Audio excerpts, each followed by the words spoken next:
In this lesson, you'll learn how to deal with the worst of situations, the loss of an engine. And what's worse, in this case, you'll lose both engines. Okay, you've just had a double engine failure. You can tell because the engines aren't making noise, but your passengers are. Let's go through the engine failure checklist we covered in ground school to see if we can detect why they quit on us. Be sure to maintain 115 knots while you do all this. In fact, keep this airspeed constant until you are over your landing spot. Both engine magnetos on both, boost pumps on, mixtures full rich, fuel selectors each set to on.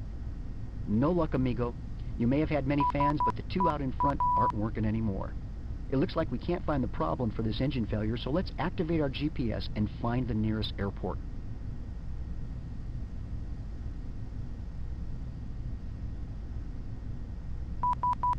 Use the range buttons to change that scale to 2 nautical miles since we're directly over the airport.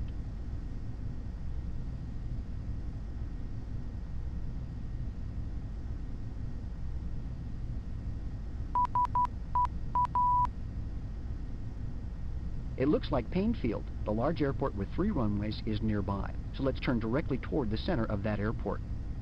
That's where we'll make our emergency landing.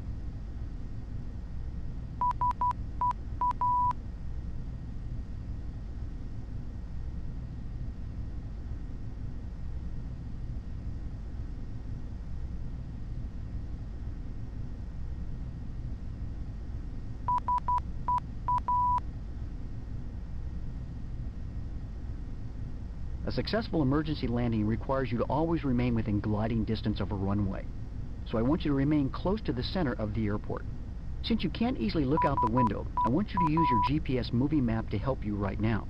When you're over the center of the field, I want you to begin turning at 20 to 30 degrees of bank and remain as close to the center of the runway complex as possible during the descent.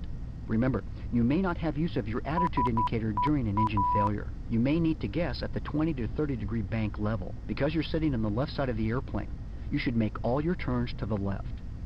Keep the runway in sight when it becomes visible out your left window. And you can use your GPS moving map.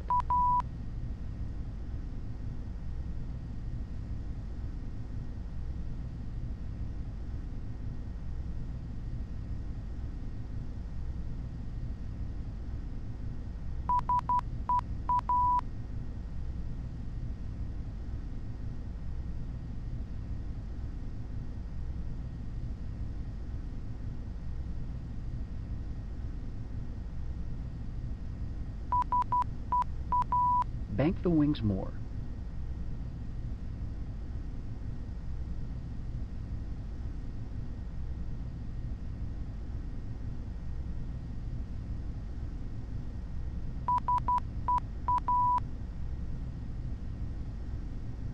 I want you to keep turning around the center of the airport until you are 2,000 feet above ground level, which, given Payne's 606-foot elevation, is a reading of approximately 2,600 feet on your altimeter. At this point, you'll decide which runway to land on. Remember, there's no wind today, so you can land on any runway and make any pattern necessary. Do this right, and you'll feel no pain when landing at Payne.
Bank the wings more.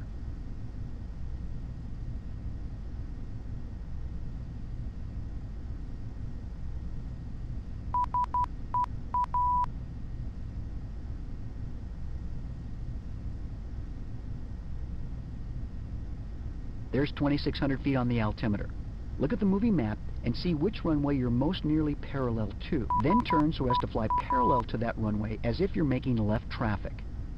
Maneuver to remain between 1/4 and 1/2 mile to the side of the runway. Use your movie map to help you remain within these distances. Our target is to be between 1/4 and 1/2 mile from the side of the runway. Beam the threshold at 1,000 feet above ground. From here, you should have no difficulty maneuvering to land on the runway. If you're too high or too low at this position, you'll either have to turn base sooner or later to make the runway, based on your own best judgment. If you use your hat switch or keyboard, you might be able to see the runway off your left. When the runway threshold is 45 degrees between the left wing and the tail, I want you to turn your base leg. You can use your GPS movie map if you can't see the runway out the window.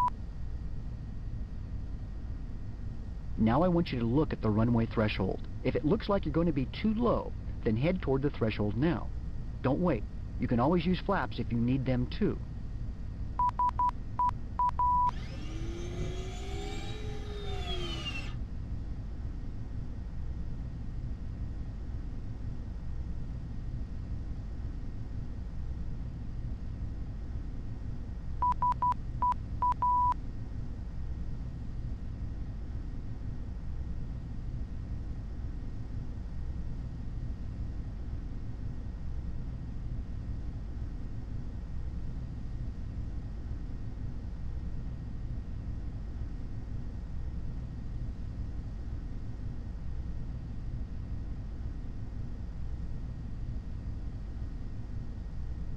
Stay on the runway.